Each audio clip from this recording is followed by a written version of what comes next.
सुबह से कर्नाटक भर में एक वीडियो वायरल हो रहा है जो कन्नड़ा चैनल का है। उस वीडियो में ये बताया गया है कि कल रमज़ान के ईद के लिए नई गाइडलाइन जारी की गई है, लेकिन ऐसा कुछ भी नहीं है।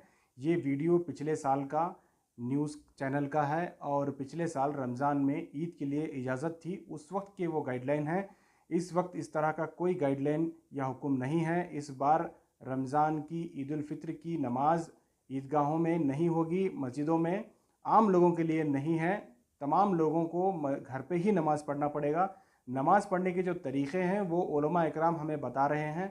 लगातार अगर आप एक दो लोग हैं तो किस तरह से नमाज़ पढ़ी जाए, और ज़्यादा लोग हैं घर में, जैसे कि चार से ज़्यादा लोग हैं तो किस तरह से जमात बनाकर नमाज़ पढ़ी जा सकती है। ये तमाम तफसीलात हम आपको अगले वीडियो में बताएंगे कि किस तरह से नमाज के अहकामात हैं। फ़िलहाल ये जो वीडियो वायरल हो रहा है इस पर कान ना धरें। इस तरह की अफवाहें हर ईद में पिछले साल के वीडियोस वायरल होते जा रहे हैं। जब तक कोई लिंक नहीं है, अगर वीडियो का लिंक होता है तो उसमें डेट होता है, टाइमिंग होती है, आप जान सकते हैं, लेकिन वीडियो है तो इसके कोई प्रूफ नहीं रहता है। इस तरह की वीडियो को वायरल भी ना करें जब तक आप छानबीन ना करें।